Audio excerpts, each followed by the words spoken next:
Una desconcertante investigación por asesinato. Todas y cada una de las prometedoras pistas que teníamos se quedaban en nada, y los posibles sospechosos no terminaban de encajar. Un asesino que anda suelto.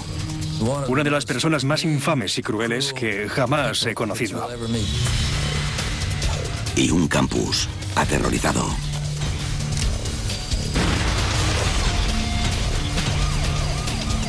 Era abrumador. Aquello no tendría que haber pasado.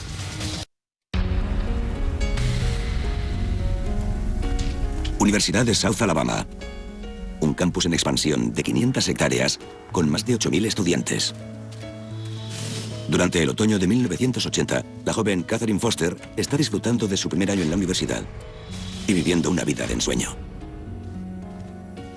Catherine representaba el ideal de joven americana. Le iba muy bien en las clases y en el deporte. Y pasaba mucho tiempo ayudando a niños desfavorecidos. Tiene un prometedor futuro por delante. Sus padres sabían que le iría muy bien en la Universidad de South Alabama. Esperaba muy buenas notas, un gran trabajo y una brillante trayectoria. Tenían un programa muy bueno de fisioterapia, que era la carrera en la que estaba interesada.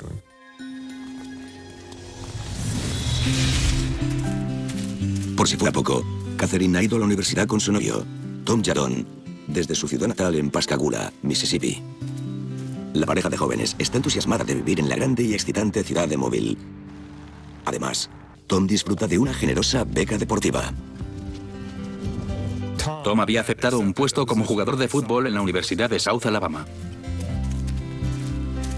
Tisha Sullivan, otra buena amiga del instituto, también asiste a la South Alabama. Catherine Foster, Tom Jadon y Tisha Sullivan fueron al instituto privado Nuestra Señora de la Victoria.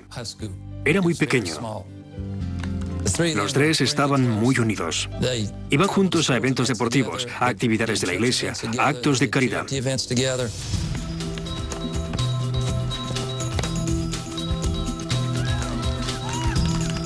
Y después del instituto siguieron siendo amigos en su primer año de universidad.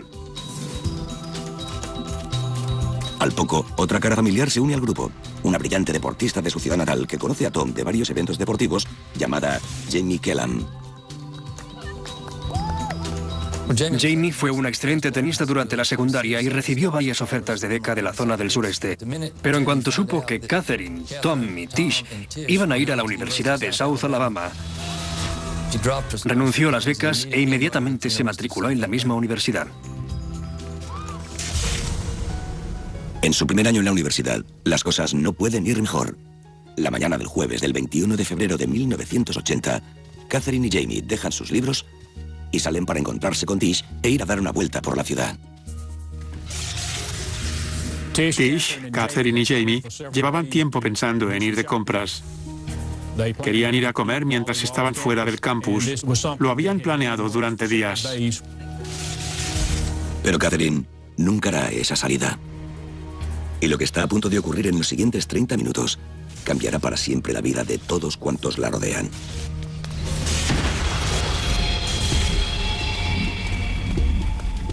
Catherine le dijo a Jamie que se había olvidado algo, su bolso o el talonario, y que lo necesitaba antes de salir de compras, que iba a buscarlo y después se reuniría con ella en su coche en el aparcamiento.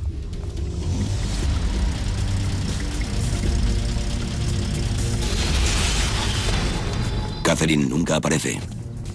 Y cuando Jamie vuelve a la residencia a buscarla, no la encuentra por ningún sitio.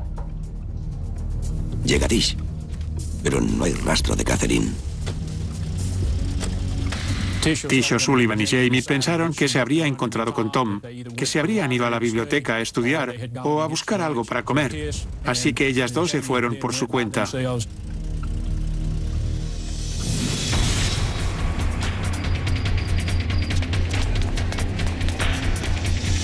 Al caer la noche, Catherine todavía no ha regresado a la residencia.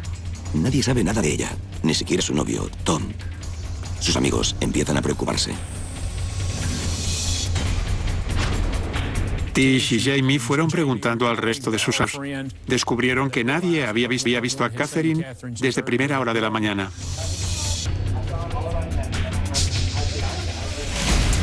Los amigos de Catherine llaman a su familia en Pascagoula, pero tampoco saben nada de ella. Lo único que pudieron sacar en claro fue que Catherine y su hermano pequeño habían hablado el jueves por la mañana antes de que ella desapareciera. Catherine no mencionó nada fuera de lo normal, solo fue una conversación informal.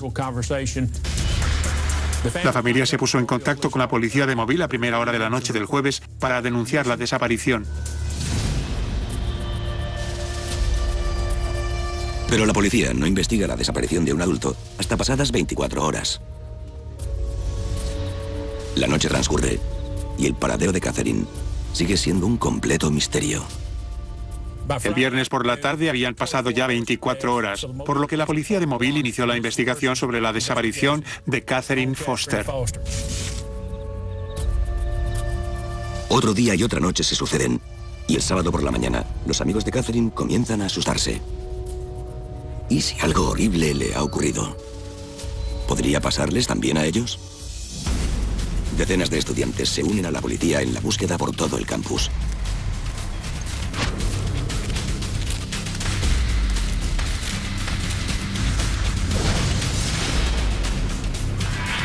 Y aproximadamente a las 10:35 de la mañana se dio el aviso de que habían encontrado algo.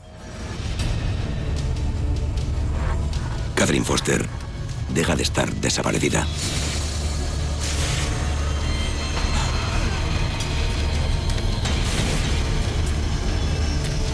Parecía que la hubieran puesto allí. Su ropa estaba limpia. No había rastro de suciedad. Tampoco signos de violencia. Tenía el pelo extendido a un lado. Se hubiera dicho que se había tumbado sobre las hojas para dormir, a no ser que tenía 2 agujeros de bala en la cabeza.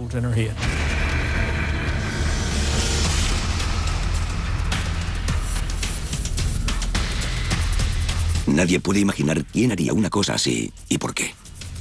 La conmoción y el temor se extienden rápidamente por el campus.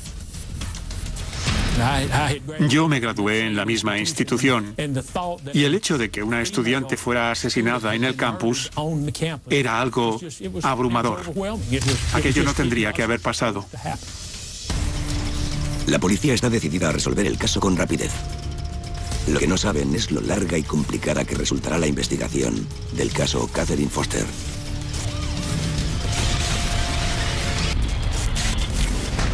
La conmoción impera en la Universidad de South Alabama tras haber hallado el cadáver de Catherine Foster, una estudiante de primer año en las afueras del campus. Había un gran número de personas presentes alrededor de la escena del crimen cuando se encontró el cadáver de Catherine. Estaban los del equipo de búsqueda, a quienes había que interrogar, y muchos amigos de Catherine que fueron apareciendo a medida que se corrió la voz por el campus que habían encontrado su cuerpo. Mientras la policía acordona la escena del crimen, aparece una estudiante con información crucial. Era una chica que vivía en una residencia cercana a la de Catherine y que padecía crisis asmáticas agudas. Recordaba que a las 2:38 de la madrugada del sábado había sufrido un ataque de asma. Había ido a por el inhalador y al acercarse a la ventana para tomar aire, le pareció oír lo que podían ser 2 petardos o 2 disparos.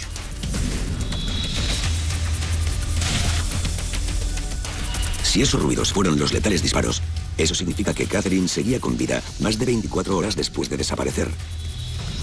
Entonces, ¿dónde estuvo todo ese tiempo? Con suerte, la autopsia proporcionará algunas respuestas. Basándose en la ausencia de signos de descomposición, el médico forense determina que la hora estimada de la muerte de Catherine fue entre 8 y 24 horas antes de ser encontrada. El asesino le disparó de cerca con una pistola del calibre 22. Miramos la cronología y confirmamos que la señorita Foster pudo haber muerto a las 2:38 de la madrugada del sábado, lo que encajaba con los disparos que la estudiante había dicho escuchar. Pero curiosamente, no hay rastro de agresión sexual ni de heridas defensivas de ningún tipo. Si Catherine fue secuestrada y retenida, no opuso resistencia.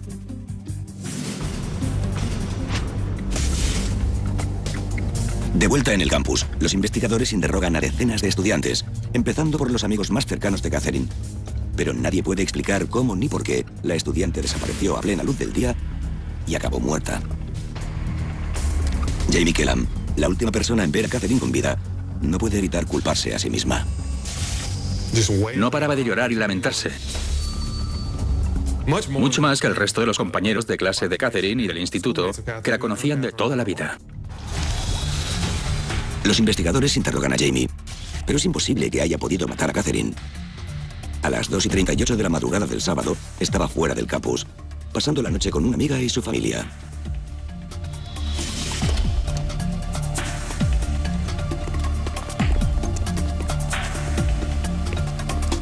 La policía revisa sus expedientes en busca de cualquiera con un historial de secuestro de mujeres. Encuentran a un sospechoso que encaja con el perfil y tiene acceso al campus.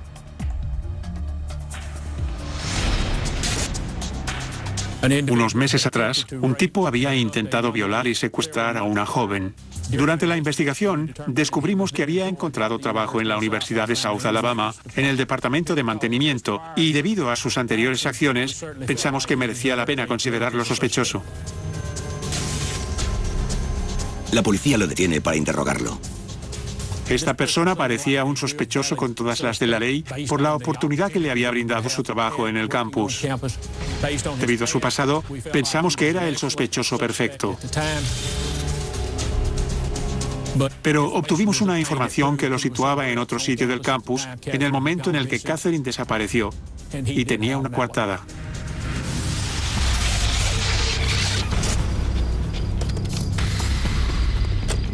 Ya que la autopsia no revela signos de lucha, los investigadores se preguntan cómo fue secuestrada.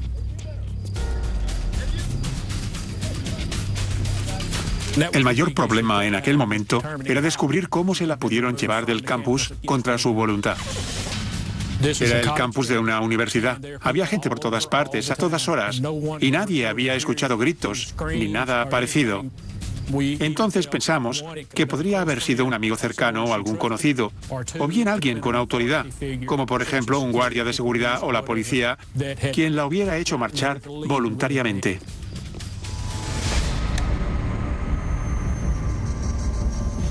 La policía interroga a los dos guardias de seguridad que estaban de servicio la noche del asesinato de Catherine. Los agentes Stoney Stewart y Michael Maris les cuentan a los investigadores que estuvieron juntos la noche del asesinato. Su supervisor corrobora esta versión. Sin embargo, sí poseen información valiosa para la policía. Parece que la joven asmática no fue la única que oyó algo a altas horas de la madrugada en la que dispararon a Catherine. Los dos guardias de seguridad que estaban de servicio esa noche nos contaron que sobre las 2:30 de la madrugada, mientras se encontraban en las inmediaciones de las residencias, escucharon 2 petardos o 2 disparos y fueron a comprobar si provenían de las dependencias del cuerpo de entrenamiento de oficiales de reserva. Nos dio la impresión de que situar la muerte de Catherine a las 2:38 de la madrugada del sábado era una estimación factible. Aunque la policía sabe cómo y cuándo fue asesinada Catherine, no tienen ni la más mínima prueba que les ayude a descubrir quién lo hizo. Sin nuevas pistas que la hagan avanzar, la investigación se estanca. En ese momento, la policía tiene un golpe de suerte al aparecer un nuevo sospechoso. Un hombre acudió a nosotros y declaró que su hijo, un enfermo mental que había estado en tratamiento, se había llevado su vehículo la noche en que Catherine desapareció. El hombre encuentra una pistola del calibre 22 en el coche, el mismo calibre utilizado para matar a Catherine. El padre estaba muy alterado porque temía que su hijo, al que habían diagnosticado de enfermo mental, hubiera podido ser el que secuestró y asesinó a Catherine Foster. Nos entregó un arma que enviamos al laboratorio forense para que la analizasen. Mientras tanto, los investigadores buscan en la espesa zona boscosa detrás de las residencias cualquier secreto oculto. Sombrío y aislado, es el perfecto patio de recreo para un asesino con algo que esconder.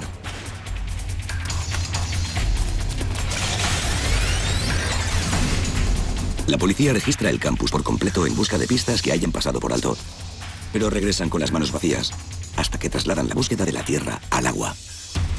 Decidimos buscar en el fondo de un estanque de patos situado al lado de la biblioteca de la universidad. La visibilidad era nula.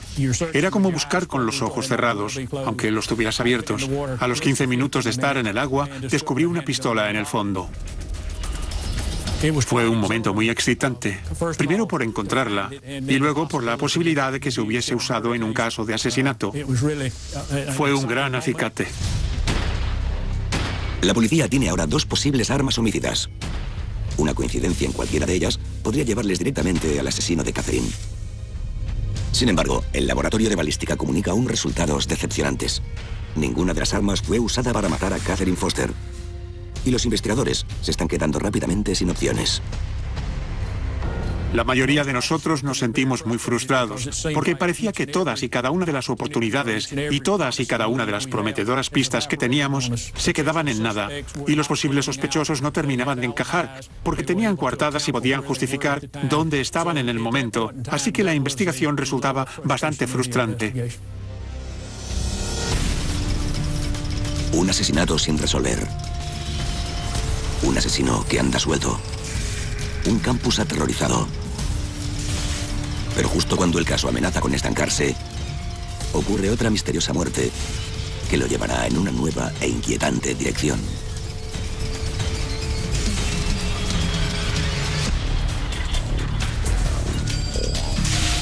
La policía está desconcertada después de haber encontrado muerta a la estudiante de primer año Catherine Foster en el campus de la Universidad de South Alabama. No tienen pistas, motivaciones, ni ningún sospechoso viable. El tiempo pasaba y era muy difícil avanzar en la investigación.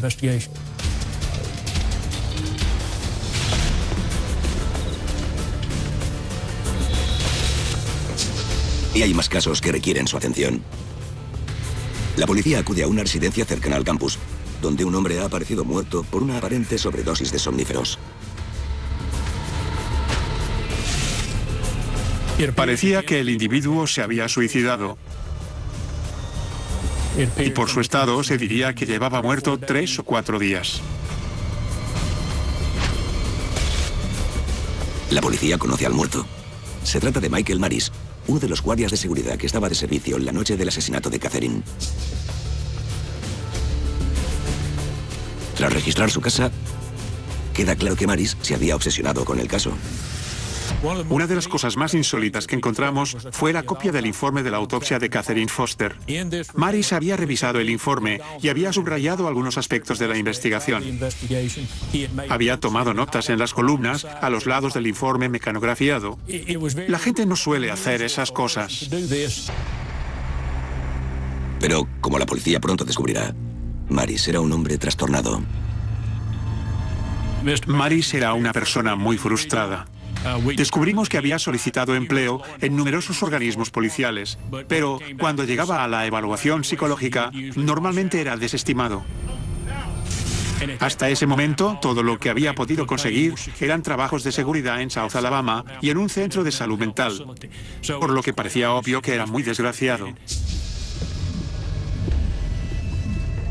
Desgraciado y macabro.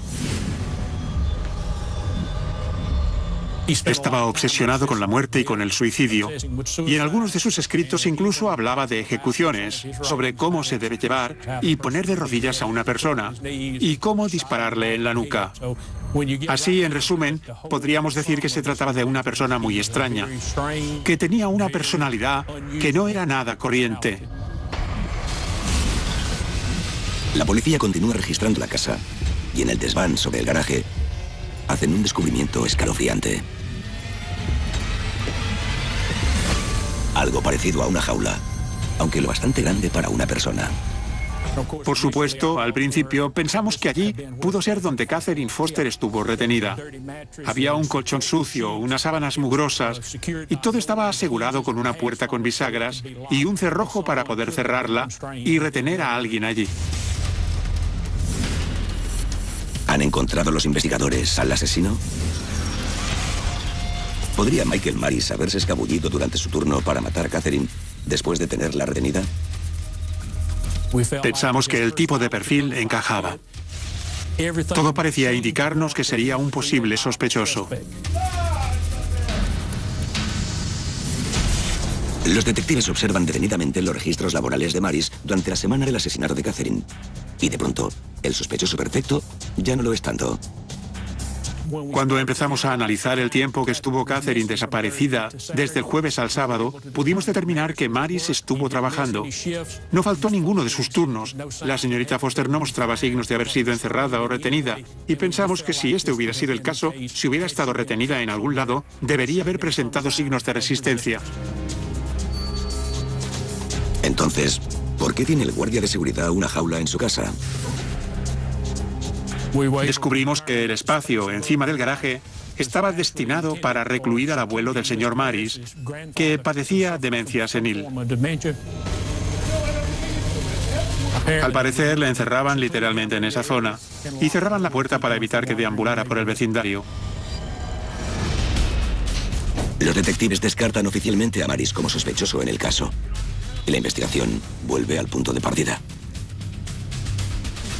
El caso había avanzado muy lentamente y se estaba estancando.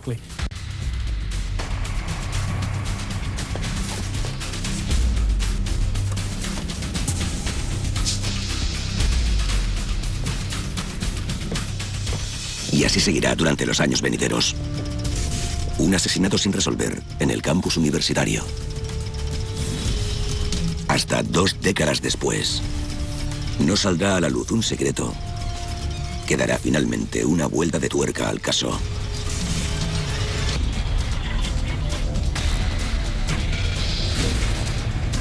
Han pasado 20 años desde que la estudiante de primer año Catherine Foster fuera asesinada en la Universidad de South Alabama, dejando tras de sí muchas preguntas sin respuesta. Se le dio mucha publicidad. Fue un caso famoso en la comunidad de Mobile. En 1993, una reportera de noticias de televisión se interesa por el crimen sin resolver y comienza a investigar el caso por su cuenta. Sus reportajes se emiten en los estados de Alabama y Mississippi. El renovado interés en el caso es el detonante para una sorprendente llamada a la policía de Mobile por parte de un agente de la ciudad natal de la víctima, Pascagoula, Mississippi. Recibí una llamada de la policía de Pascagoula. Me dijeron que tenían a una persona en la comisaría con información sobre uno de los asesinatos sin resolver, el de Catherine Foster.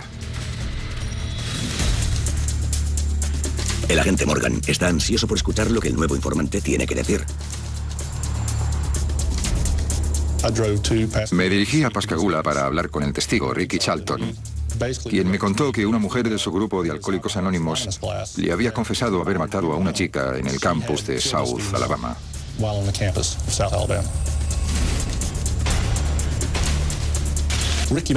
Ricky conoció a esa mujer en Alcohólicos Anónimos mientras trabajaba en los pasos del programa.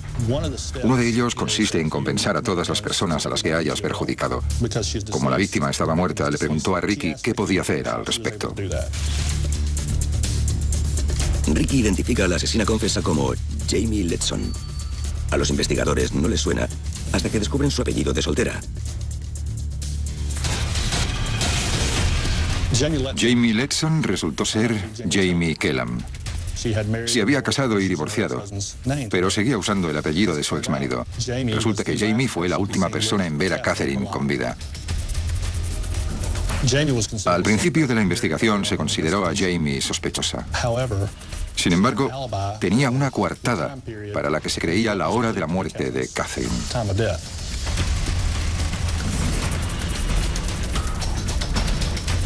El extraño comportamiento de Jamie tras la muerte de Catherine siempre levantó sospechas.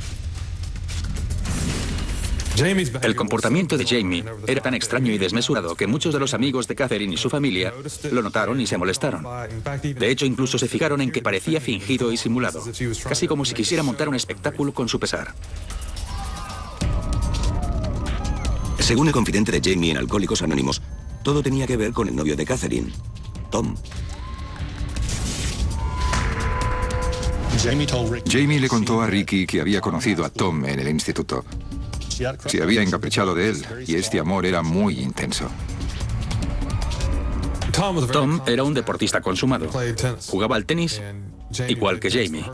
Sus caminos se cruzaron por primera vez en el instituto, donde se conocieron y donde probablemente Jamie se enamoró de él. Muchos nos habían contado que Jamie había renunciado a una beca de tenis en otro colegio para seguir a Tom a la Universidad de South Alabama. Fue capaz de introducirse en el círculo de Catherine y de pronto empezó a relacionarse con ella y con sus amigos, aunque en realidad solo se unió al grupo para acercarse a Tom. Con el caso estancado ahora a pleno rendimiento, la policía comienza a interrogar a los amigos y familiares de Jamie. Una de sus primas les cuenta a los investigadores la existencia de una carta que tienen que ver. Una carta que probablemente encuentran en casa del padrastro de Jamie.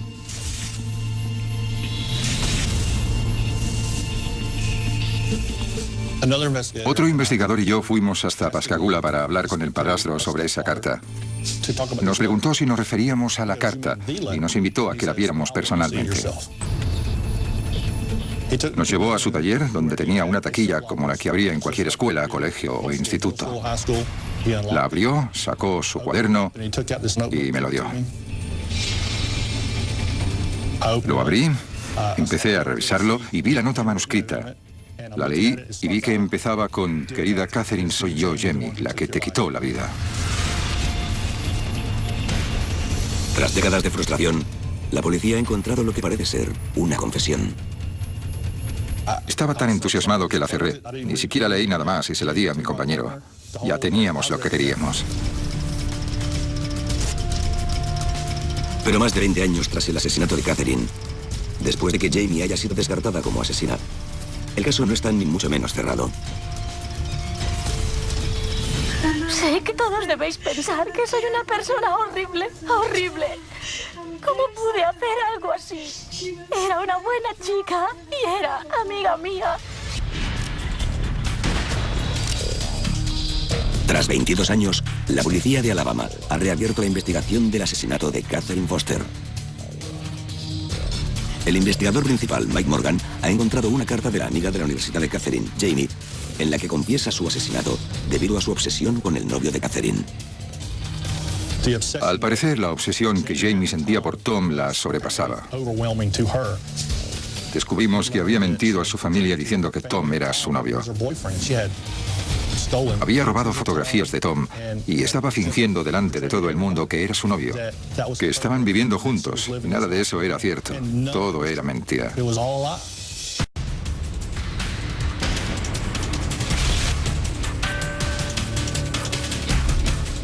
La policía tiene ahora su primer golpe de suerte en un caso que les ha tenido desconcertados durante más de 2 décadas. Cuando regresamos a Mobile, le di la carta a los de identificación. La examinaron y obtuvieron un par de huellas de ella. E incluso lograron encontrar coincidencias con las de Jamie Letson. Para mí eso era algo muy importante, porque no solo tenía la carta, sino también sus huellas como prueba de que fue ella quien la escribió. Pero el entusiasmo dura poco. Cuando la policía de Mobile descubrió la confesión de 3 páginas manuscritas de Jamie Letson, la llevaron al ayudante del fiscal del distrito de la zona y le pidieron que llevara el caso a juicio.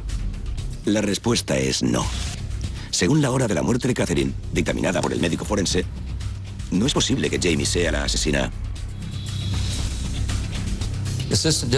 La ayudante del fiscal de distrito le dijo a la policía que no solo estaba la polémica por la hora de la muerte, sino que Jamie Letson tenía una coartada para las 24 horas siguientes a la desaparición de Catherine.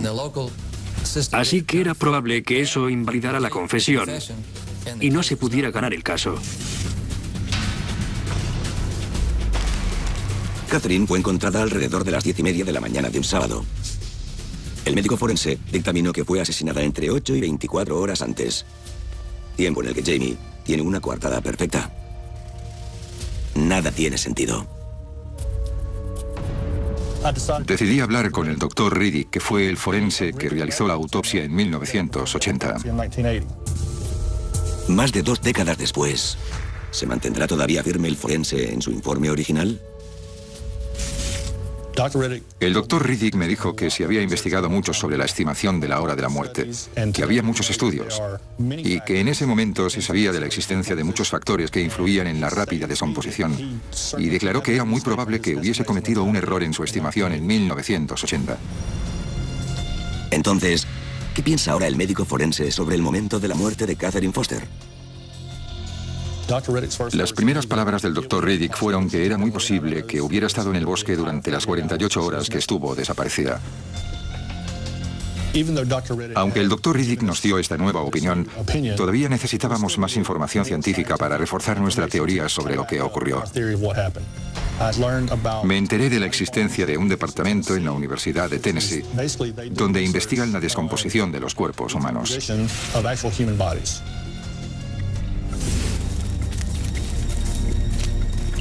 Los investigadores de Mobile visitan la granja de cuerpos para tratar de averiguar si los expertos pueden confirmar su teoría.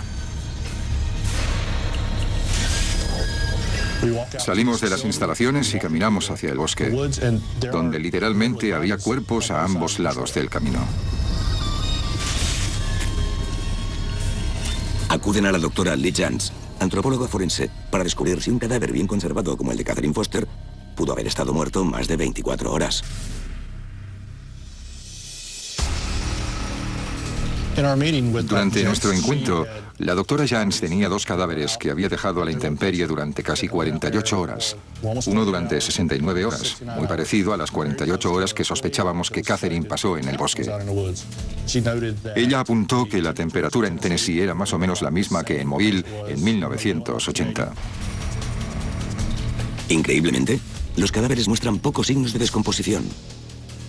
¿Pero qué ocurre con la actividad de los insectos? Le pregunté si era normal ver larvas o huevos de mosca en el cadáver tras 48 horas. Entonces nos llevó a estos 2 cadáveres.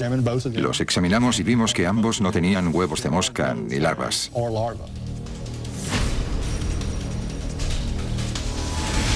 En ese momento, estaba convencido de que teníamos a Jamie. No necesitábamos nada más. Según la investigación actualizada, Catherine pudo haber sido asesinada la misma mañana en la que desapareció, tras pasar un tiempo a solas con Jamie. Finalmente, el 21 de noviembre de 2008, conseguimos una acusación por asesinato que se tradujo en una orden de arresto para Jamie. El plan consiste en sorprenderla en el centro de rehabilitación donde reside en Jackson, Mississippi, y conseguir una confesión rápida. Esa mañana nos presentamos en el centro de rehabilitación. Abarcamos y la vimos fuera. En cuanto bajamos del coche empezó a gritar: soy yo, Jamie, habéis venido a buscarme. ¿Cómo es posible que lo sepa? Resultó que una de nuestras secretarias que hacía las reservas de hotel para nosotros había llamado al centro de rehabilitación y preguntado al director por el hotel más cercano. Cuando el director terminó de hablar con ella, le preguntó a los residentes del centro por qué venían detectives de Mobile a las instalaciones. De pronto, Jamie se da cuenta de que su pasado la ha alcanzado. Anuló el factor sorpresa, porque dispuso de 24 horas para preparar lo que iba a decir antes de que llegásemos. La policía detiene a Jamie y la lleva de vuelta a Mobile, donde se la acusa de asesinar a la chica de la que una vez fingió ser amiga, hace tanto tiempo. En comisaría, los detectives le dicen a Jamie que esta es su última oportunidad para hacer una declaración sobre el asesinato. Sé que todos debéis pensar que soy una persona horrible, horrible. ¿Cómo pude hacer algo así? Era una buena chica y era amiga mía. Y dijo que sí, que quería contarnos lo que ocurrió. Jamie nos dijo que tenía la esperanza de separar a Catherine y Tom. Me había obsesionado con ese chico, Tom. Estaba obsesionada con él, incluso cuando estaba en el instituto, en bachillerato. Así que un día le robó la pistola a su abuela y esperó la oportunidad para quitar a Catherine de en medio. Ese fatídico día, Jamie le dijo a Catherine que necesitaba encontrar cierta planta para una clase a la que asistía y atrajo a su desafortunada víctima al bosque. Catherine no imaginaba lo que Jamie había planeado. Salimos de casa y ella dejó los libros allí. Subimos al coche. Condujimos. Paramos y le dije, vamos a salir a ver lo que hay ahí detrás. Y ella vino conmigo. Caminaba detrás de Catherine. Sacó el revólver del bolso. Y le disparé. Le disparó en la nuca. Jamie dijo que cuando lo hizo, Catherine se giró, la miró y se quedó de pie durante 1 o 2 minutos hasta que finalmente se desplomó. Recuerdo que todo pasó como a cámara lenta. Oía un bramido en mi cabeza cuando le disparé. Catherine todavía hacía ruidos. Todavía seguía con vida. Jamie dijo que le disparó en la cabeza una segunda vez.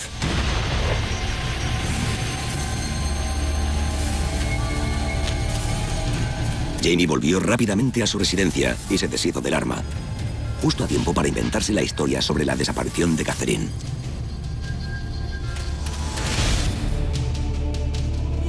De alguna manera, consiguió salir airosa del asesinato y volver a tiempo para ir de compras sin levantar las sospechas de nadie. Gracias a su confesión, los investigadores creen que el caso es pan comido. 30 años después del asesinato, el caso va a juicio. Increíblemente, Jamie se declara no culpable, asegurando que se inventó su confesión y acusando al guardia de seguridad fallecido. Sin embargo, nadie cree su defensa. El jurado delibera durante menos de un día antes de encontrar a Jamie Kellam Letson culpable de asesinato en primer grado. Es condenada a cadena perpetua. Jamie Letson era una de las personas más infames y crueles que jamás he conocido.